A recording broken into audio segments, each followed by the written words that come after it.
Kalau Bapak Ibu membaca kitab Efesus, apalagi di ayat yang pertama pasal 4, kira-kira apa yang saudara pikirkan? Sebab itu aku seorang tahanan karena Tuhan menasehatkan kamu supaya hidupmu sebagai orang-orang yang telah dipanggil berpadanan dengan panggilan itu.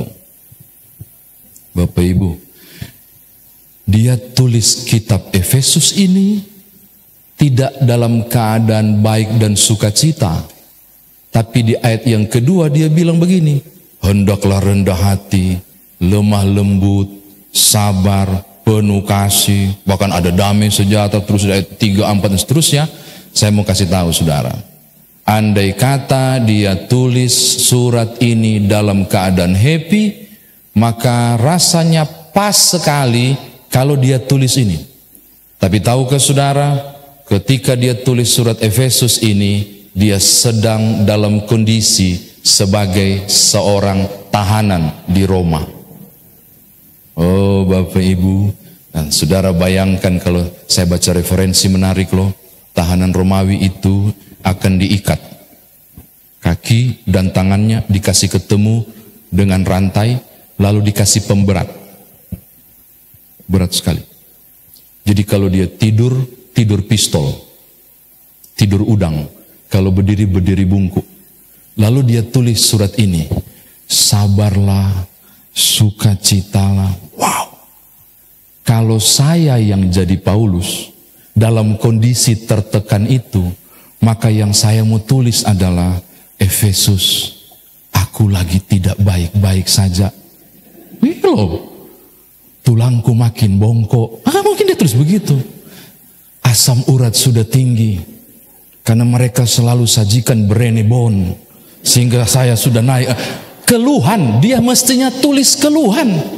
Tapi kalau saudara baca di kitab Efesus, saudara akan menemukan penguatan, nasihat, sokongan kepada jemaat, seakan dia tidak menderita. Makanya saya senang Efesus ini. Surat Efesus menyenangkan untuk dibaca, oleh karena dia mengandung berita penguatan dari orang yang butuh kekuatan, yaitu Paulus. Itu sesuatu yang luar biasa.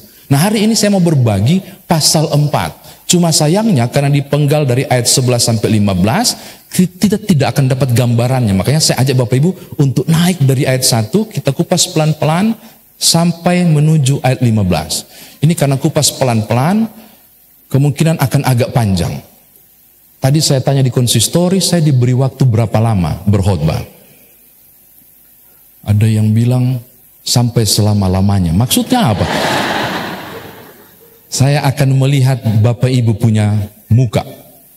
Kalau masih berseri, anggukannya masih stabil, naik turunnya, saya akan lanjut. Tapi kalau saudara mulai naik turun tidak sama, turun mulai pelan, naiknya mengagetkan, Pak Pendeta saya pulang karena hotel ternyata dekat. Oke, saya mau naik dari atas dulu untuk kupas. Tolong lihat ayat 1, itu bagus banget Bapak Ibu, lihat ya. Sebab itu aku seorang tahanan karena Tuhan menasihatkan kamu supaya hidupmu sebagai orang-orang yang telah dipanggil berpadanan dengan panggilan itu, berpadanan setara dengan panggilan itu. Saya penasaran berpadanan dan setara itu maksudnya apa? Ternyata kita menemukan isinya luar biasa mulai dari pasal 4 sampai pasal 5. Yang dimaksud dengan berpadanan itu menunjuk dua aspek yang sangat kuat. Yang pertama kesatuan, pasal 4 ayat 1 sampai 16. Dan kedua kekudusan, pasal 4 ayat 17 sampai pasal 5 ayat 21. Tapi malam ini saya hanya mengupas tentang kesatuan. Kalau kekudusan kita nanti amin besok pagi, karena akan panjang ini karena sampai pasal 5 ayat 21. Jadi ada dua aspek untuk menunjuk pada kesepadanan dengan panggilan, yaitu aspek pertama kesatuan, pasal 4 ayat 1 sampai 16, yang kita hanya kupas ayat 11 sampai ayat 15, dan kedua kekudusan, pasal 4 ayat 17 sampai pasal 5 ayat 21. Kita mulai ya, kita akan cari tahu apa maksud Paulus pada aspek kesepadanan dengan panggilan. Poin pertama yaitu kesatuan. Yang pertama Bapak Ibu, di ayat yang kedua kita menemukan kesatuan itu Dibentuk oleh sifat dan perilaku personal. Saya ulangi. Kesatuan itu, saya baru mulai udah kasih kode, mau amin? Oh enggak ya. Kesatuan itu diperoleh atau dibentuk melalui sifat atau perilaku individu perorangan. Apa itu? Yang pertama, rendah hati. Dengarkan Bapak Ibu, kesombongan tidak dapat membentuk kesatuan. Keangkuhan justru menjadi penyebab skisma atau perpecahan. Kalau orang sombong dan tidak rendah hati, jangan pede persekutuan itu utuh. Yang ada adalah kehancuran. Yang pertama. Aspek atau sifat yang lain, lemah lembut. Saya penasaran, lemah lembut di ayat yang kedua ternyata menggunakan kata praus. Saya studi dengan kata Yunani praus ini, saya menemukan begini. Praus adalah titik tengah dari dua sifat ekstrim manusia. Titik tengah dari sifat ekstrim, dua sifat ekstrim. Sifat yang pertama itu marah berlebih-lebihan dan kemudian tidak pernah marah. Praus ada di tengah. Makanya dibilang tentang kelemah lembutan. Marah berlebih-lebihan dan kedua tidak pernah marah. Tengahnya praus. Praus artinya bukan marah berlebihan, juga bukan tidak pernah marah. Tapi praus berarti marah pada waktunya. Saya tidak tahu mengapa diterjemahkan dengan kata lemah lembut. Orang boleh marah, tapi marah pada waktunya. Sepenuh kasih Tuhan Yesus pernah marah. Pernah dengar kisah di obrak-abrik penjual-penjual bait Allah? Oh, marah pada waktunya. Mau menunjuk tentang betapa penting mengimbangi sikap kesabaran dengan praus. Orang bersedia untuk menahan amarah di tengah kondisi yang tidak mudah.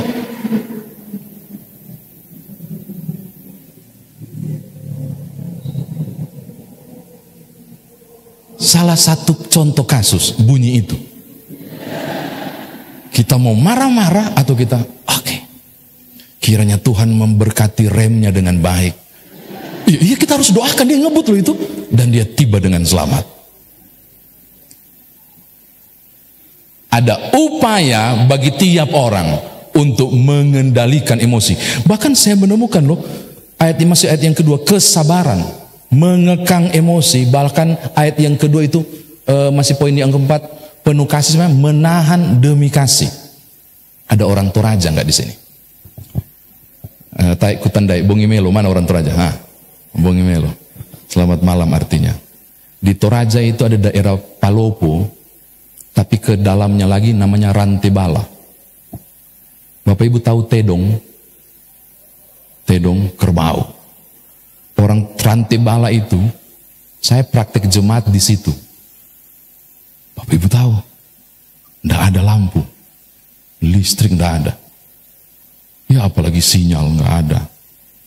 Itu pakai lampu teplok. Kalau bangun pagi, kami saling tertawa.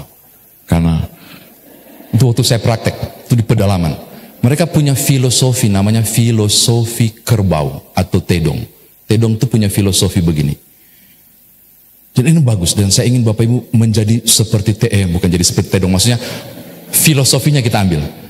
Menunduk dulu, baru menanduk. Itu tedong. Tedong itu dia nggak pernah langsung tanduk, langsung enggak. Dia tunduk dulu. Dia kumpul kekuatan di depan kaki-kakinya ini. Baru dia lihat ada ibu baju merah, baju biru sana. Dan dia lempar. Menunduk dulu baru menanduk. Mengapa? Kalau tedong langsung nanduk tanpa nunduk, dia jatuh. Tertunduk dia. Dia butuh kekuatan. Filosofi ini menarik dalam hal kesabaran, dalam rangka praus tadi, menahan marah atau marah pada tempatnya. Karena di dalam menunduk, engkau membiarkan hikmat Tuhan memenuhimu untuk berpikir, apakah persoalan itu perlu aku tanggapi atau tidak. Dalam menunduk, engkau membiarkan Roh Kudus menenangkan hatimu. Supaya andai kata engkau tanggapi, engkau tidak menanggapinya dengan emosi. Dalam menunduk, engkau membiarkan Tuhan berbicara di hatimu. Supaya sebelum berbicara engkau lemparkan, engkau melepaskan pengampunan. Karena acap kali, benar mengalah itu kelihatan kalah. Tapi sesungguhnya dia menang pada dirinya juga orang lain. Amin. Gitu. Bapak-bapak, kalau emosi tunduk dulu. Tunduk. Walaupun istri tanya, "Kenapa mengheningkan cipta, ada hari pahlawan hari ini?" Oh, menunduklah dan biarkan. Di sini sidang majelis jemaat amankah Pak Pendeta?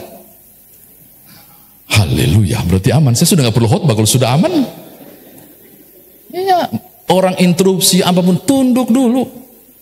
Biarkan Tuhan bekerja untuk mampu kita nilai ini perlu ditanggapi atau jangan-jangan orang ini lagi latihan bicara di tengah persidangan.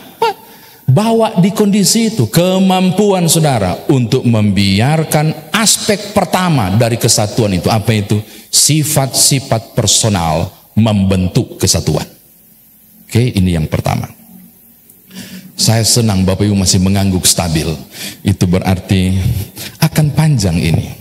Yang kedua, ayat 3 sampai ayat yang ke-6. Kesatuan itu timbul dari kesatuan Allah. Bolak-balik, Bapa Allah, Allah adalah satu, bla bla, itu ayat 3 sampai 6 menjelaskan. Maka saya mau katakan hal yang sama. Kalau Allah adalah satu, maka gereja harusnya adalah gereja yang satu.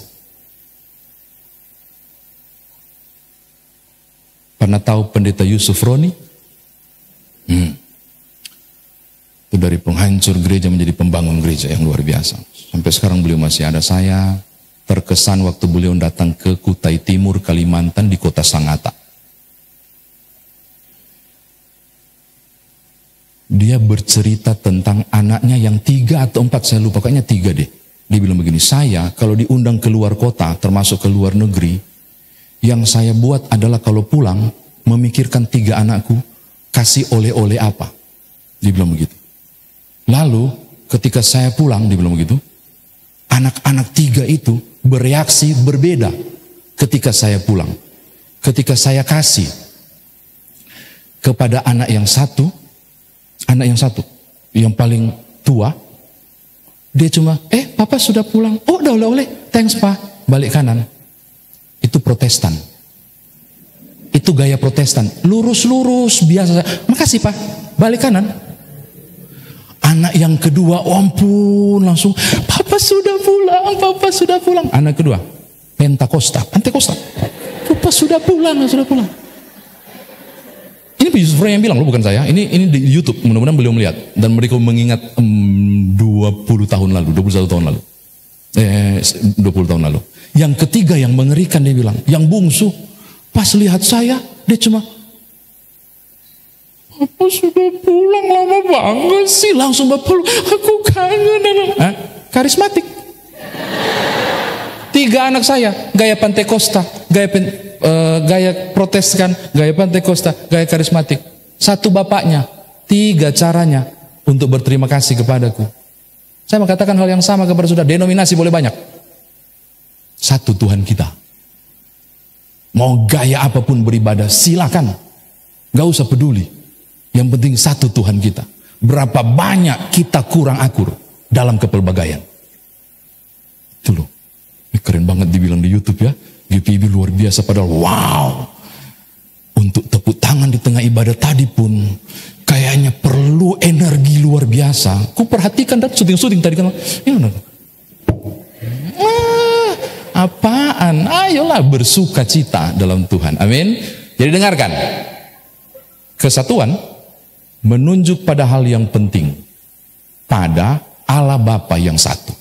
Maka kalau Tuhan satu, gereja harus satu. Imbasnya apa? Pelayannya pun harus menjadi satu. Bapak Ibu, ini di YouTube saya mau bilang dengan bangga. Udah nggak ada kue, cuma minum juga mau jatuh tadi. Saya sudah sampai di mana? Bapak Ibu tahu, GPIB menyebut 3 jabatan gerejawi. pendeta, penatua, diaken. Itu nggak pernah bilang pendeta, penatua, diaken lo? Enggak lo. Selalu disebut dengan apa? Diaken, penatua, pendeta. Tanya Pak Pendeta. Kalau disebut 3 jabatan, nggak pernah pendeta, penatua, diaken. Sudah enggak? Tata gereja baru menyebut diaken, penatua, pendeta. Kenapa? Karena disebut hal yang menarik. Memiliki jabatan ini sama, yang berbeda cuma fungsinya. Wow, keren nggak? Tapi ketika diaken suruh berdoa, orang sakit, dia mulai tunjuk begini, sampai orang sakit punya bunyi tit, dia nggak berdoa. Mana pejabat gereja diaken ini? Bertobatlah, wibawa ilahinya sama, fungsinya beda. Ini ketawa besar, saya curiga terjadi di sini kayaknya. Enggak dong, diakennya Immanuel hebat-hebat kan? Hanya Tuhan yang tahu pokoknya yang ini. Oh, mau menunjukkan dalam kesatuan Kristus dan Bapa, gereja menjadi satu, pelayannya pun jadi satu. Saling topang di tengah kondisi yang tidak mudah, satu jabatan menumpang yang lain. Sehingga apapun yang terjadi, tidak ada kepincangan dalam pelayanan.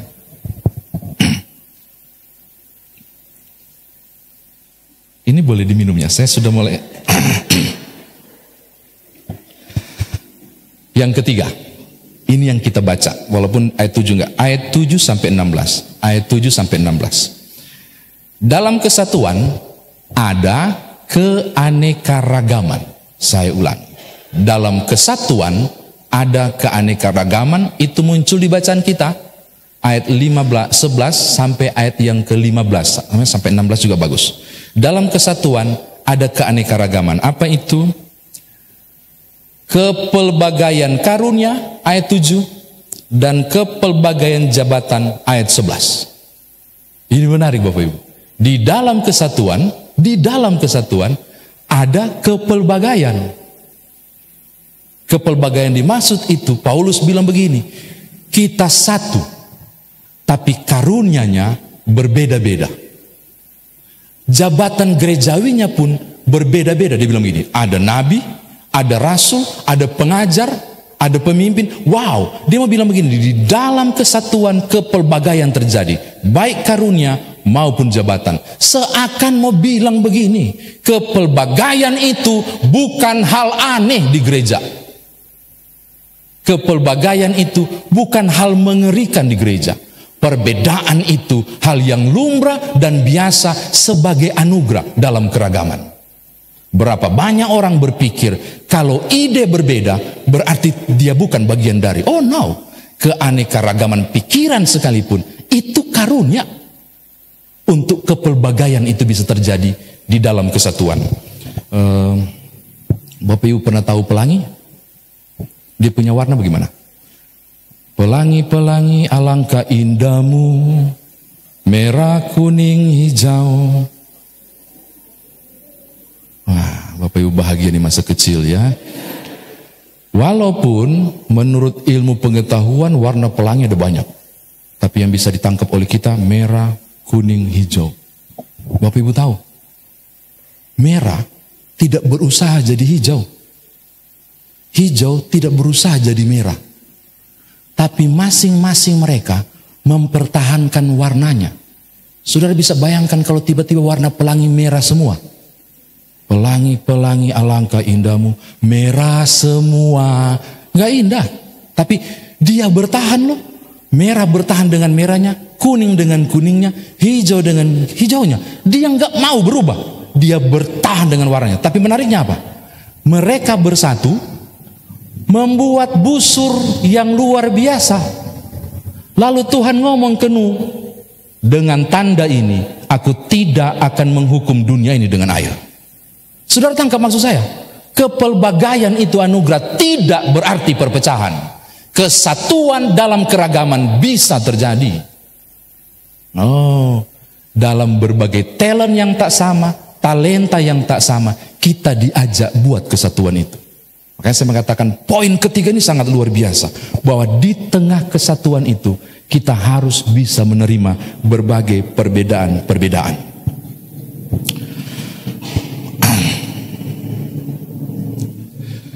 Kalau ada orang batuk saya mulai sensi.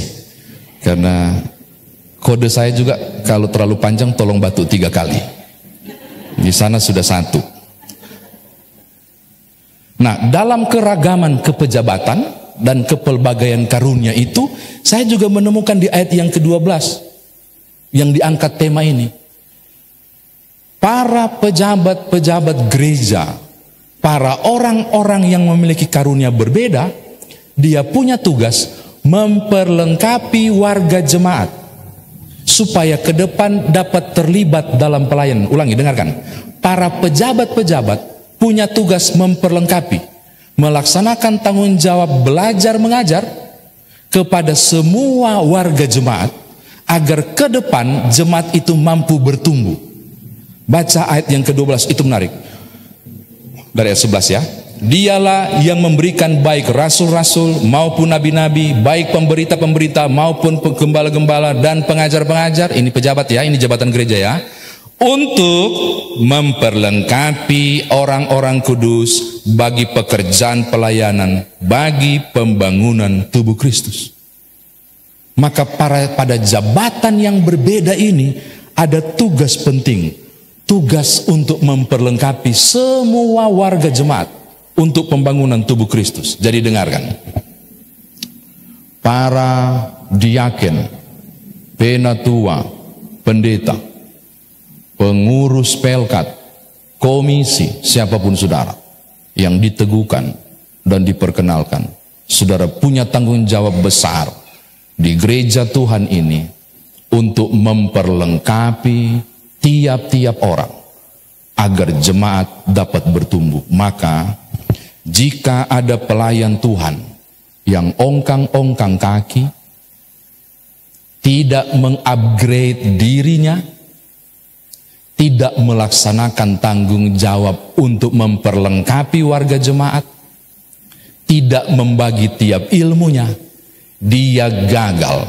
pada tanggung jawab pembangunan tubuh Kristus.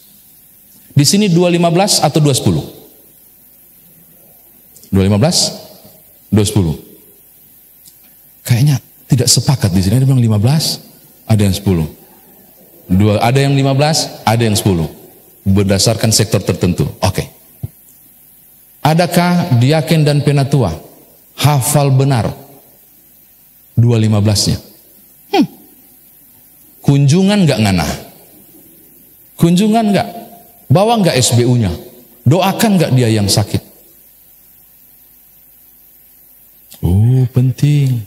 Karena tiap orang ditugaskan dalam jabatan itu untuk memperlengkapi dan membangun yang lain. Suka atau tidak suka? Saya nggak tahu Pak Pendeta kita mengambil tema ini. Tetapi tema ini benar-benar menampar kuat saya yang menyiapkan khotbah ini. Wow, kita punya tanggung jawab loh untuk menopang orang lain. Berapa banyak dari saudara yang tahu warga jemaat kita sakit setelah dia sudah masuk gereja, padahal di opname 1 bulan. Saya yakin gak ada Immanuel. Orang Immanuel sangat peka dan sensitif kan soal itu. Saling menopangnya luar biasa, saling memperhatikan. Dan saya ragu ketawanya Bapak Ibu menunjukkan bahwa wow, hanya Tuhan yang tahu ya. Oh, saudara punya tanggung jawab yang luar biasa. Dan saya kira itu alasan yang cukup kuat. Komisi PPSDI esok memperlengkapi warga jemaat dan pelayannya untuk pembinaan besok. Dan kalau diaken, penatua, pengurus pelkat dan warga jemaat tidak hadir, bertobatlah. Ini loh, kena mengena pada bagian ini. Tanggung jawab adalah pada posisi itu. Kalau kita tidak upgrade diri, melayani dengan baik, tidak heran ada istilah rumput tetangga lebih hijau. Saya waktu landing diajak beliau-beliau yang jemput saya makan. Mantap tadi Bapak Ibu. Saya lagi menanti malam ini mau diajak kemana lagi. Tapi bukan soal makannya. Ngobrol kami ngobrol. Lalu saya bilang begini, saya mengalami hal yang menarik. Waktu masih di daerah, belum di Jakarta. Saya kalau cuti, pasti ke Jakarta. Tinggal ke PMI, Pondok Mertua Indah. Di situ saya nggak pernah masuk gereja. Nggak, tiap hari Minggu saya, ini di YouTube nggak boleh dikasih tahu kan? Saya pergi ke salah satu gereja Protestan yang sangat terkenal pelayanannya rapi. Aku lupa namanya Bapak. Tahu nggak Bapak Ibu? Waktu saya datang, itu diaken langsung senyum dari jauh loh. Saya terpaksa ikut juga. Dan ajaibnya mereka tahu loh. Bapak Ibu, dengan istri saya kan, Bapak Ibu warga tamu ya.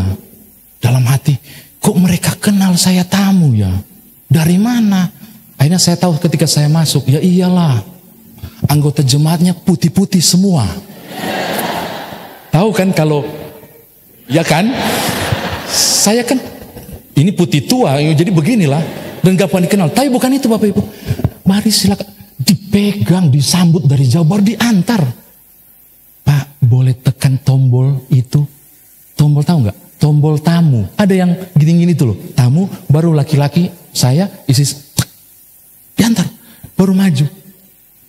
Mohon maaf, dari gereja mana? Saya bilang dari GPIB Getsemani Balikpapan. Oh, Pak, mohon maaf ya. Hari ini kami perjamuan kudus. Oh ya? Aku pikir perjamuan kudus dalam rangka apa? Aku mulai dalam rangka apa ya? Oh ya, hari doa. Tapi kok cepat banget mereka bikin ya? Dalam hati saja. Boleh kami tahu, kami catat. Catat nama lengkap. Gue bilang Nyoman Jepun. Oh, dari Bali. Kayaknya punya ekspresinya dari Bali. Iya, gitu-gitulah. Nyoman Jepun. Milka Epasa ditulis. Ditulis jemaat di mana Pak? Alamatnya ditulis. Nomor telepon saya ditulis. Tahu, sudah tahu? Pulang cuti. 1 minggu ke 10 hari saya. Pulang ke Balikpapan, rapat PH. Aku pimpin. Sekretaris baca. Surat masuk. Dari ini disebutkanlah. Kepada yang terhormat majelis gereja, sebutnya bukan majelis jemaat, majelis pelaksana harian majelis gereja apa pokoknya itu. GPIB Getsemani Balikpapan. Kami menginformasikan bahwa warga Sidi Saudara nama 1 Nyoman Jepun, sontolo dia Nyoman Jepun. Oh ya oke deh. Orang nggak tahu kita pendeta kan. Nyoman Jepun, Milka M. Aipasa telah kami layani pada sakramen perjamuan kudus pada tanggal. Tuhan memberkati pelayanan kita bersama. Gila nggak? Upgrade pelayanan saudara. Karena tanggung jawabmu adalah membangun tubuh Kristus. Berapa banyak penerima tamu di situ? Mana di pintu masuk itu? Situ. Di situ garda paling depan. Di situ keramahanmu sebagai seorang yang sedang melayani dipertaruhkan. Selamat pagi, shalom, gitu. Ya. Shalom, yo, masuk aja. Ada warta jemaat, ada amplop. Jangan lupa semua amplop dikasih masuk ya. Nah, bawa sampai ke depan, apalagi tamu. Persoalannya, para penerima tamu, dia tidak tahu mana jemaat tamu, mana warga jemaat. Oh, itu penting. Maka saya katakan, upgrade pelayanan saudara, karena tiap jabatan memiliki tanggung jawab pembangunan tubuh Kristus. Amin. Dan cuma amin-amin tidak bertobat. Pokoknya menyesal kalian undang saya, dapat kritik terus. 2 Timotius pasal 4 ayat 2 dan 3. Buka yuk. Adik-adik sabar sayang ya. Pak Pendeta tidak menyangka bahwa banyak anak-anak, jadi nanti sebentar buat dirimu. Nah, 2 Timotius pasal 4 ayat 2 dan 4. 2 sampai 3 saya baca ya. Beritakanlah firman, siap sedialah baik atau tidak baik waktunya, nyatakanlah apa yang salah, tegurlah dan nasihatilah dengan segala kesabaran dan pengajaran. Karena akan datang waktunya orang tidak dapat lagi menerima ajaran sehat, tetapi mereka akan mengumpulkan guru-guru menurut kehendaknya untuk memuaskan keinginan telinganya. Selama masih ada kesempatan, Bapak, Ibu, dan saya, beritakanlah firman. Tegur, katakan itu salah bila salah. Berani menyatakan kebenaran. Tapi tidak bermaksud menghakimi orang lain, tapi engkau harus mengatakan kalau dia salah, salah. Berapa banyak orang takut menyampaikan kesalahan. Oh, itu tanggung jawab untuk pertumbuhan iman. Catatan terakhir, ayat 13.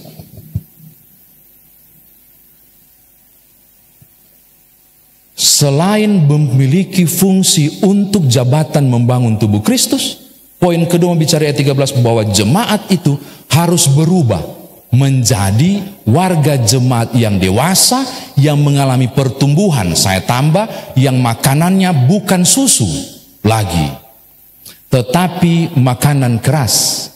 Yang telinganya belajar bukan telinga tipis, yang kalau dengar khotbah begitu keras di mimbar, merasa diri tersinggung dan bikin surat atestasi keluar dan beri ke gereja baru. Kalau ada orang Kristen seperti itu, cemen. Engkau gagal menjadi jemaat yang bertumbuh. Karena jemaat yang bertumbuh adalah mereka yang menerima pengajaran dengan lapang hati dan siap untuk bertumbuh. Jemaat yang bertumbuh diminta untuk hidupkan persekutuan ini secara mandiri, tidak harus tergantung pada para pelayannya. Persoalannya adalah banyak warga jemaat yang lebih cenderung untuk duduk di belakang, dalam tanda kutip. Bukan seperti ibu baju kuning yang di belakang, bukan Bu, maksudnya yang dalam tanda kutip senang duduk di belakang. Mereka sajalah, saya kan bukan siapa-siapa. Adakah di antara saudara yang pernah memasukkan surat waktu pemilihan diaken penatua kemarin kepada yang terhormat ketua panitia? Oleh karena waktu dan kesibukan saya, maka saya tidak bersedia dipilih. Ada nggak? Yang saya yakin di sini enggak ya. Kan itu surat rahasia, enggak ada yang tahu. Itu hanya ketua majelis jemaat dan Tuhan yang tahu. Waktu jadi itu, ada berapa banyak orang yang merasa enggak usah saya, nantilah yang lain. Berapa banyak orang berpikir aku bukan siapa-siapa. Engkau tidak sedang ingin bertumbuh.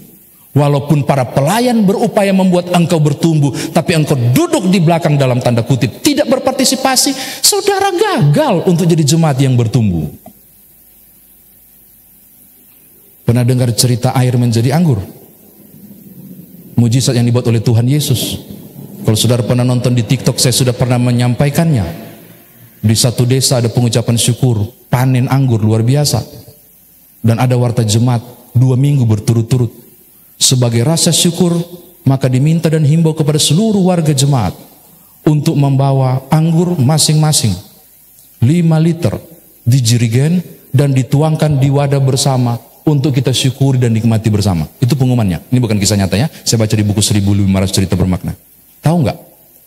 Ada salah suami istri berpikir begini, Pak, kalau 5 liter dikasih, dikumpul bersama, padahal itu kalau dijual jadi uang. Terus maksudmu kita nggak usah bawa? Bikin malu saja, Pak, suaminya bilang. Nanti ketahuan kita nggak bawa, kita nggak tahu mengucap syukur. Terus gimana dong? Ya kita harus bawa. Istrinya dapat ide cemerlang, Pak, gimana kalau kita bawa tetap jerigen? Terus kita nggak usah isi anggur, kita isi air. Bilang, aduh, pinter sekali ngana Udah, hari itu beneran Bapak Ibu, mereka 2 bawa. Dengan sukacita, muka munafik luar biasa, baru kasih kumpul sama-sama, masuk.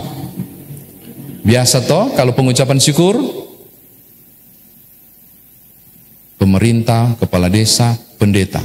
Duluan biasa yang minum, mensyukuri, buka keran duluan, pasti pendeta. Di mana-mana pengucapan syukur, pasti pendeta duluan. Makanya pendeta paling banyak asam urat, kolesterol, karena dia selalu duluan buka kentung. Apalagi kalau kaki-kaki yang di masa itu. Ini anggur, buka. Tahu nggak? Pas buka begini dengan senyum loh, pendeta tuh dengan senyum buka kerannya, ditampung senyum, masih senyum. Pas sampai di sini, langsung berubah dia. Dia kasih tawar, belum gitu. Si kepala desa bilang, masa Iyo. Kalau desa buka, kepala desa buka lagi. Pas minum. Tawar Bapak Ibu. Semua itu jadi tawar. Pendeta langsung begini-begini. Ada dosa apa jemaat ini? 2000 tahun yang lalu Tuhan Yesus bikin mujizat air jadi anggur. Kenapa di sini anggur jadi air? Ini ada persoalan apa? Oh, dia kumpul kelompok 7. Punya tugas menyelesaikan 6 hari masalah ini. Dibikin dan mereka bekerja. Cari tahu, didata ada apa. Saudara tahu? Tidak sampai hari ke-6. Hari ke-3 langsung kumpul melapor. Tahu nggak? Mereka menemukan data otentik. Apa itu? Mereka simpulkan dan laporkan. Pendeta kaget. Tahu nggak? Ternyata ide suami istri itu menjadi ide satu kampung. Semua bawa air. Tidak ada yang bawa anggur. Pantas bukan rasa air, bukan rasa anggur. Kalau orang Immanuel sepakat semua bilang jangan saya, dia saja. Mau jadi apa pembangunan tubuh Kristus di tempat ini? Tiap-tiap saudara punya tanggung jawab untuk bawa anggurmu berlimpah bagi kemuliaan Allah. Amin. Yang cuma amin nguni sebentar. Tahun depan ada pemilihan ulang pengurus Pelkat. Tahun depan setahu saya. Tahun depan ya Pak Pendeta. Ganti 2 tahun setengah kan? Yang tadi yang amin langsung amin pelan amin. Dengarkan. Jika Tuhan menginginimu, Dia akan menginginimu dengan sangat. Tidak ada tempat untuk sembunyi atau jalan untuk berlari. Sebab kalau Tuhan menginginimu, Dia akan menginginimu dengan sangat. Dan orang yang bekerja untuk Tuhan, jeripayanya tidaklah sia-sia. Saya mau bilang itu. Maka bertumbuhlah di dalam Kristus. Jemaatnya harus cepat dewasa. Jangan cuma minum susu doang. Makanan keras harus siap. Supaya sungguh jadi kemuliaan Allah. Saya kira demikian firman Tuhan ini ditafsirkan bagi kita. Sekarang bagaimana kita bawa dalam kehidupan beriman kita. Saya punya body clock. Itu jalan Bapak Ibu. Jadi saya sudah tahu. Ini sudah 30 menit lebih. Jadi sudah harus amin. Besok ada sambungannya di homiletik, jadi tolong hadir. Nggak hadir rugi. Saya sudah sampai di mana tadi? Oh belum ya. Sekarang bagaimana saudara bawa dalam kehidupan beriman kita? Yang pertama, mau disampaikan kepada seluruh pelayan, pengurus Pelkat maupun komisi. Tidak pernah kebetulan engkau dipilih, engkau diteguhkan. Engkau harus mengaminkan itu terjadi karena otoritas dan mau Tuhan. Oke? Maka aku percaya apapun adanya diriku, Tuhan memanggilku bersama orang lain untuk membangun tubuh Kristus dan mendewasakan umat Tuhan di tempat ini dengan gemilang. Maka aku harus merasa malu jika sampai saat ini aku tidak maksimal untuk Tuhan dan jemaatnya. Bapak Ibu, tidak pernah kebetulan. Setiap hal terjadi dalam hidup saudara. Ada maksud. Maka kalau saudara dipilih untuk melayani, pergilah melayani. Melayanilah dengan sukacita. Saya bilang tadi, bekerja untuk Tuhan jeripayamu tidak sia-sia.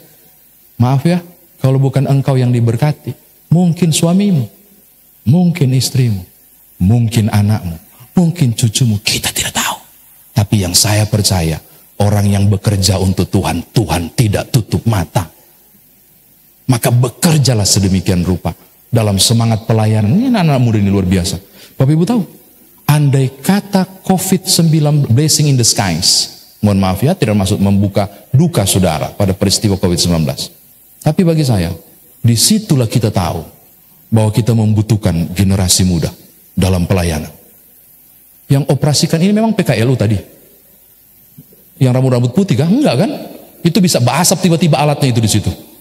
Anak muda kan? Generasi-generasi muda yang luar biasa yang sedang dipakai Tuhan. Saya akan bilang begini, di tengah kepelbagaian beda generasi pun, tiap-tiap orang tidak dihadirkan secara kebetulan. Engkau tidak kebetulan melahirkan seorang anak atau menikah dengan suamimu. Ada maksud Tuhan bagaikan semangat itu, melayanilah dengan baik. Anggaplah hari ini adalah hari terakhir. Saya selalu begitu Bapak Ibu. Saya selalu bangun pagi dan berpikir, hari ini adalah hari terakhir. Oh, ya, karena hari terakhir, maka saya akan melayani maksimal. Mengasihi lebih maksimal. Menghormati lebih maksimal. Terus kalau besok masih ada, saya akan anggap besok pun hari terakhir. Maka satu saat, kalau toga dan stola ini dilepas, saya akan berani berdiri di hadapan Tuhan dan berkata, aku telah mengakhiri pertandinganku dengan baik. Tanggal berapa? Yang diyakin penatu hafal, tanggal berapa saudara diteguhkan? Sedang tanggal peneguhan so lupa. Karena disitulah saudara mengatakan, ya dengan segenap hati.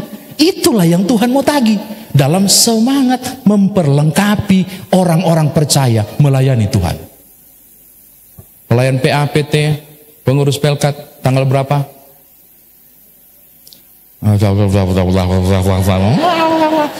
Sudahlah, nggak perlu. Tapi ingatlah, engkau pernah berjanji untuk itu. Pada semangat pelayanan bagi kemuliaan Tuhan. Amin. Terakhir, setialah. Ketika memperlengkapi tubuh Kristus dalam pertumbuhan untuk memperlengkapi dalam pelayanan, belajarlah setia. Bapak Ibu akan menghadapi persekutuan yang tidak seindah istilahnya. Gereja.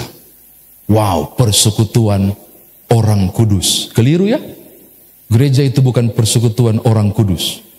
Tapi kalau baca di 1 Petrus pasal 2 ayat 9 sudah menemukan apa? Mereka yang hidup dalam kegelapan, yang dipanggil dalam terang dan dikuduskan oleh Allah. Apa artinya?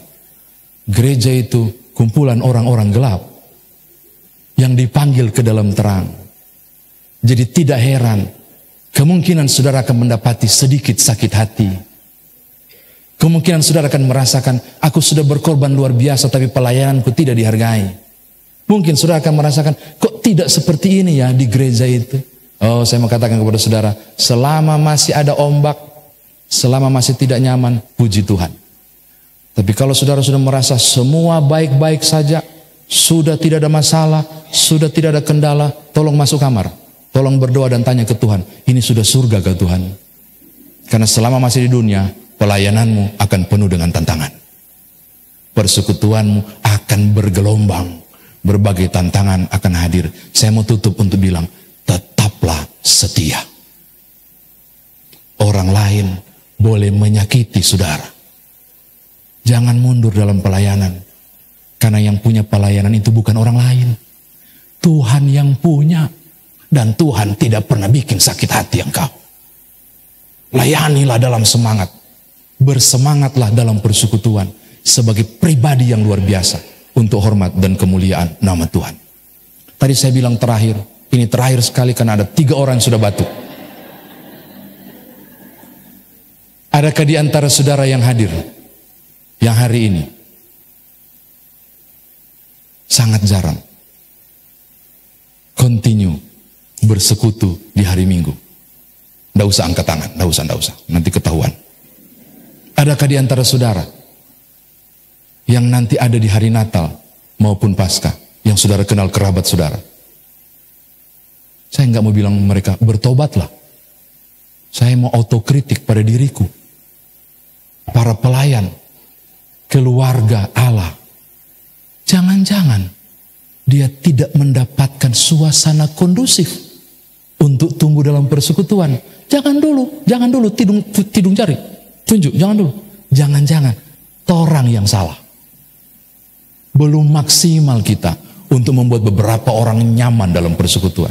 Berubahlah untuk pembangunan tubuh Kristus. Tolong titip kepada mereka yang jarang bersekutu.